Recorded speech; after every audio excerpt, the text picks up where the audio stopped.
So, I thought I'd talk about this theory and what we know about Secret of the Mimic and Five Nights at Freddy's. And here's what got my brain really thinking. One was my previous theory about Henry Emily not being so innocent. And Secret of the Mimic kind of confirms that, where you get a few messages here and there and a few recordings. There are only 2 messages from William Afton in the game. Sorry for the spoilers, by the way, where one is to an employee that we don't know who specifically is, that's offering them a job. My theory was that it was Henry that was offered the position or the job, because we know that William Afton bails him out when his business goes kapooey. And we get another message from Afton to Edwin about starting to own, MCM.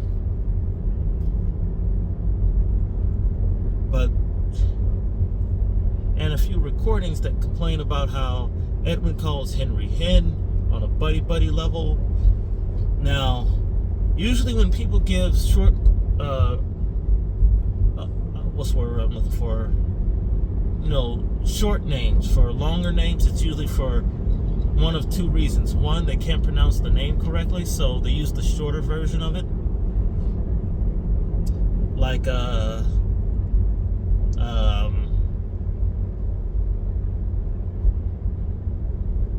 I can't think of a name. Well, let's say Philip, and some people call them Philip, and they say just call me Phil, something like that. That's on well, since you can't pronounce my name right, it's just call me Phil, something like that. But I'm getting off topic. Yeah, he calls him Hen, and I can assume that since Henry's not a hard name to pronounce or spell, yeah, they're on a buddy level, along with William Afton. But something kind of confuses me a little bit of what we know, which is, why would William want to take over MCM? It serves him no purpose to take another company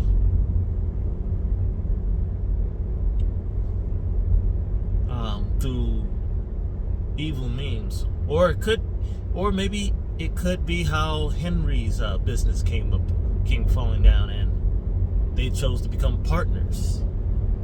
And William chose to make him his partner. That could be it, as to how or what William did to Henry.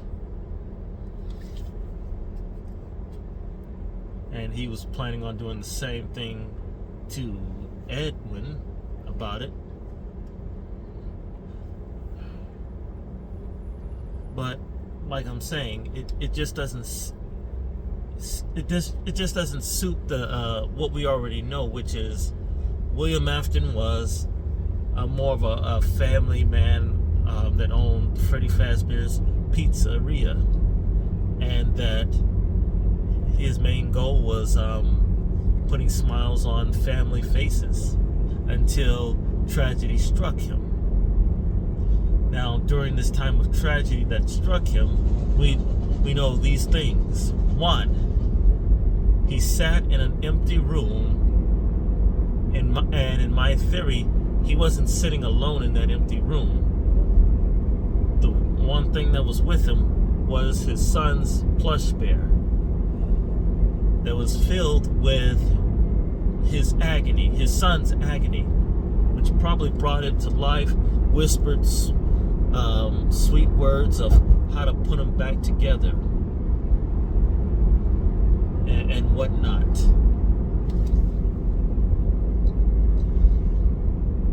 And after that, he goes to his diner pizzeria where the incident happened, and he's upset about it. He feels some sort of way because it seems like Henry has taken over the business and kicked him out ever since the bite of 83. Thus, the deletion of Charlie Emily.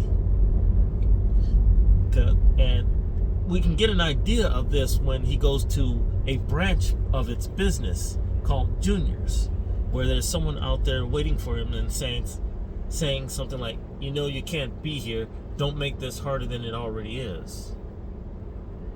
Now, normally, as someone who's seen many bouncers kick and throw people out or ban people, they don't say things like that. They basically tell you to get out and don't come back.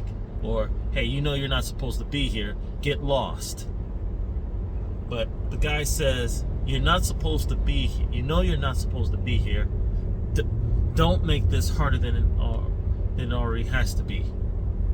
Meaning, this was like, yeah, you used to own this and you used to be a part of this, but now you're not, and you can no longer be a part of it.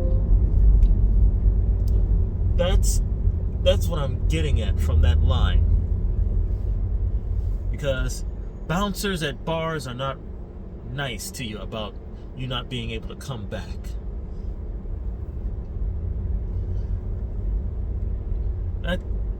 And so another thing is that really kind of makes it kind of a curious thing is that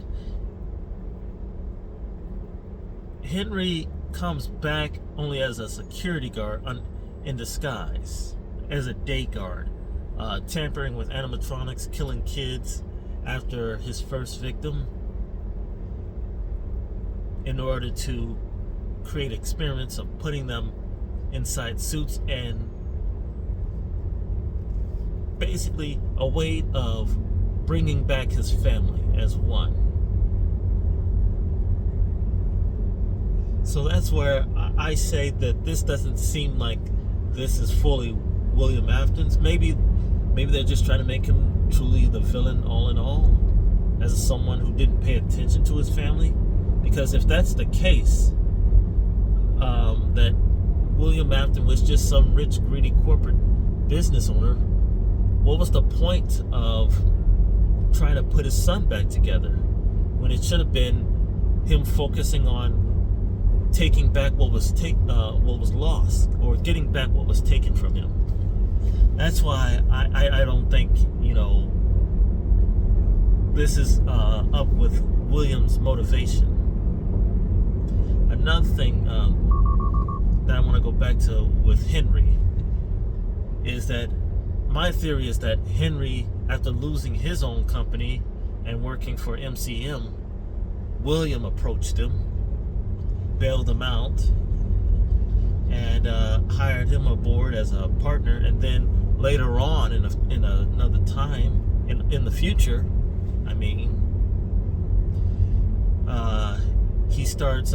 he sends a message about wanting to take over Edwin's business since he can't meet up with demands. And we don't get any messages from William talking about changing this and that or anything like that. It's usually from Henry that we get the whole thing about changing this and that, which begs to differ the question of, did Henry know that there would be a spring lock failure eventually when the bite of 83 happened? Did Henry intend for the bite of 83 to happen? Because if we go back to the pizzeria simulator, we are told that it was all Henry's designs and his work, which he basically stole from Edwin.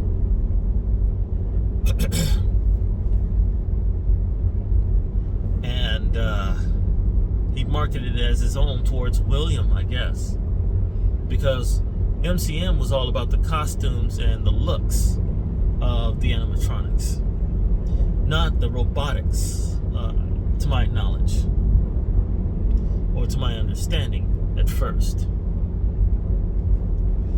until later on in the future. Because thanks to a few other theorists, we seem to notice that there are some similarity to the endoskeletons. I mean, if you look at Henry's endoskeletons from, I guess, FNAF 1 or I think 2, they look quite similar to Edwin's in a lot of ways. And another thing is, who was the fake dispatcher? A lot of people think that it was the Mimic, but it doesn't make sense once you've gone down to the lower levels.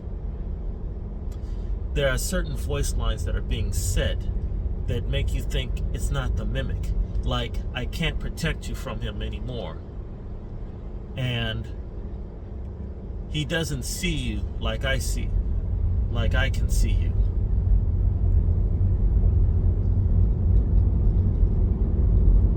Which makes me think that we're playing, that we're talking to that supercomputer. No, I think her name was Nora, the computer, and you don't really hear the dispatcher's voice anymore when you confront Nora, the computer system.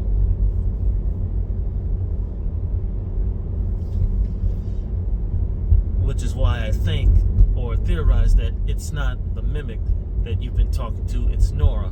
Because both of them wanted the I'm gonna slip in a classic statement from a Disney character, thingamajigger, or the data pad, or the data device. Both the Mimic and Nora wanted it. The Mimic wanted it to upgrade itself, and Nora wanted it so that it could be used to fix and repair the Mimic.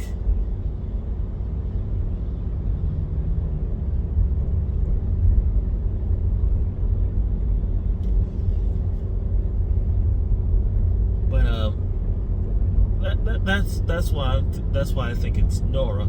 And back to Henry, it's why I think, you know, some of the clues we got from the Secret of the Mimic do hint at, like, Henry not being this great guy. Like, it was Edwin that said it was Henry that said he wanted to make some changes. It was Edwin that said it was Henry that kept on doing a lot of changes and making the animatronics creepy looking. It was Edwin always saying that it was Henry this and that. A lot more than William.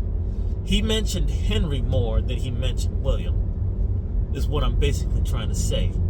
Which makes me think and believe that perhaps he was engaging with Henry more than he was engaging with William, because we can find more messages from Henry than we can from William.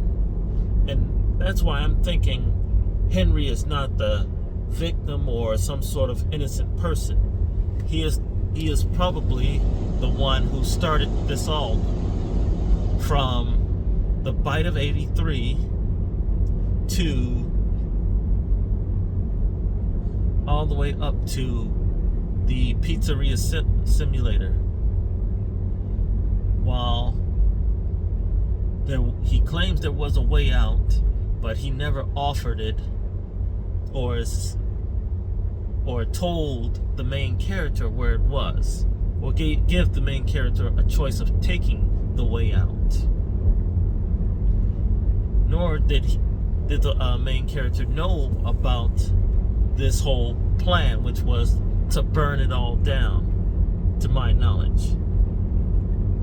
Anyway, that's my theory for the secret of the mimic, is that maybe perhaps Henry was not so innocent in all of this after all. Maybe perhaps Henry messed with the wrong man and it bit him in the butt. Thank you and good night.